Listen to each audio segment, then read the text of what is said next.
Hello, ladies and gentlemen. It is called Sigma56 here, back with another Vorkath banger, episode 63 this time. Alright, let's pod up and get right in there, alright? I got a little bit of a question in my previous video yesterday about how long it took me to be able to farm Vorkath. And yeah, I would say that it definitely is different for everyone. You know, the path, the journey, the road, whatever you like to call it. I would say it's different for everyone for sure. I completed Dragon Slayer 2 last year in February, and that's when my combat stats were in the 80s. Around, the mid 80s, I would say. Yeah. Because before that, I had really been just doing a little bit of Slayer. I killed tons of gargoyles to get my combat stats up. And, yeah. Then I just decided that I'm just gonna go send it, and go kill some Vorkath. So, yeah. I started when my combat stats were in the 80s, yeah. And, I think for me, when I started, I had already accumulated enough wealth to, buy a Dragon Hunter lance. I really just wanted to, commit to killing Vorkath because, he has that reputation of being that money dragon boss. Oh, would you look at that? We got the head, some rune longswords, nice for our first kill. Yeah. So yeah, I really wanted to commit to killing Vorkath, and I think I just bought the land straight up. Nowadays it's around 69 or 70 mil. Excuse me. And yeah,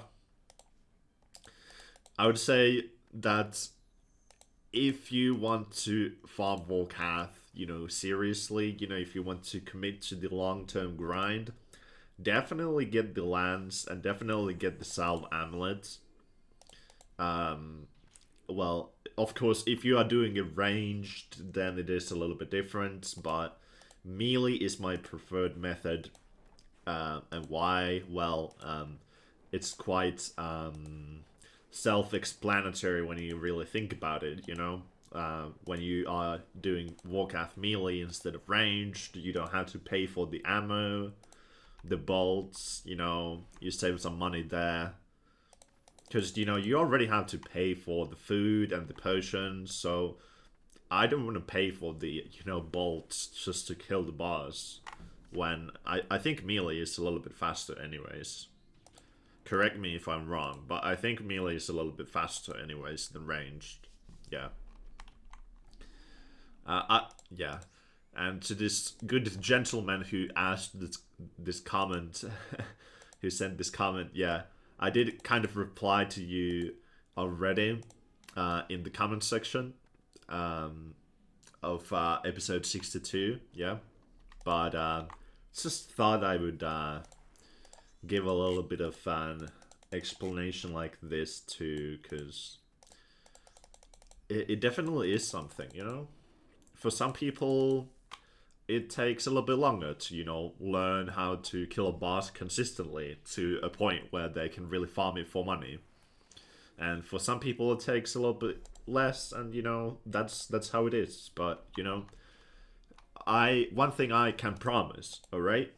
One thing that I can really promise to you, alright, is that if you really put your mind into it, and if you really try your best, and don't give up, then you can do it.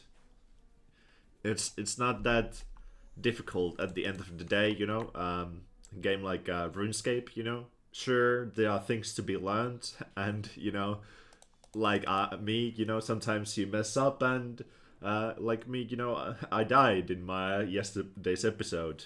despite having over 2,000 Vorkath kills in total, or 1,102 for the series. For the series total, since the beginning of the series. So, yeah, I can promise you, you know, if you really put your mind into killing Vorkath, then you can for sure, you know, get it down to a point where you barely die, where you can farm it for money. I promise you, right? Cool, we get some Dragonstone Bolt Tips and some Blue Dragon Hides for a third kill here. Let's keep the good pace going here.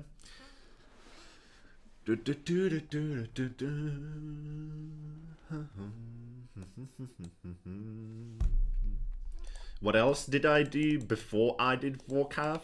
Well, if you have a little bit of a low level main, and you know, if you're really looking to get some money, then one thing that I did a lot, let me look myself up here on Runelite. Ooh, let me drink some anti-fire, yeah. Yeah, I did a lot of barrows. I have 650 barrows chests completed. So that is quite something. That's what I did for money before I killed Vorkath. Yeah.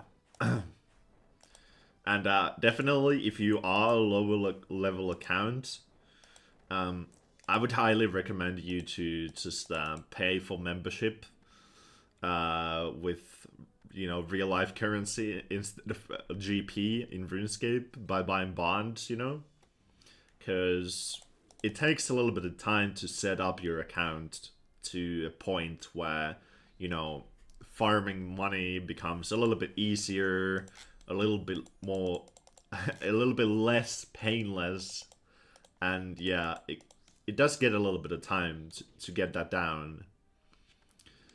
And at the same time, you know, if you pay your membership with, you know, real life money, then you will save up your bank in RuneScape, you know? You will accumulate wealth more faster too, that is true. That's interesting. We just got a double coin drop. We got 59k and 65k in the same drop, right? Let's go. It's gonna be the last kill for today, guys. But yeah, to summarize, if you are looking to kill Vorkath, definitely make sure that you get the Salve Amulets from the Haunted Mine quest, because it gives a 20% boost to damage and accuracy against undead. And in case you did not know, Vorkath is in fact an undead dragon, yeah. According to the lore and how it is, it do be like that. Vorkath just happens to be undead, so Salve Amulet is the best one you can use at Vorkath. It's very nice too because it doesn't cost you anything. Only your time, I guess, if you want to do the quests. But yeah, definitely, you know, if I had to say, what are the top 3 upgrades you can get for Vorkath? Well, your stats, first of all.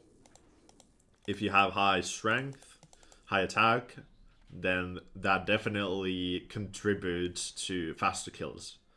Then the Dragon Hunter lance. Although it is expensive, I know. So if you're starting off, you can use something like the Osmanthus Fang. And yeah, the Soul Amulet, as I said. So those are the top 3. The top 3 big G's, you know, that you definitely want to get if you want to farm Vorkath for money. Yeah. And yeah, I hope I helped you. And, you know, with the question. And, I also noticed that you commented about the autocast thing. That apparently, if you swap to a different staff that can also cast Crumble Undead, then, you know, and then you switch back to the staff you were using, the autocast gets disabled. It might be that. It might just be that, yeah. So, Thank you for the comment too. I will have to take that into note every time I use the Draymond staff and the switch between that and the Slayer staff. Then I suppose I will have to double check if I have Crumble Undead on autocast or not. Let's drop the ring there and let's do the price check. So we got 244k from the bones, the dragon bones, that's 32, the bolt tips, that's 14, rune dart tips, 92, and the rune long swords, 36. Let's add the hides and the runes, the coins, and the dragon plate legs. That's 817k from today's trip. Also got the Vorkath's head. Thank you guys for watching today's episode of Vorkath the Day Keeps the Doctor Away. This was called Sigma 56, and I'll see you guys in tomorrow's episode. Bye!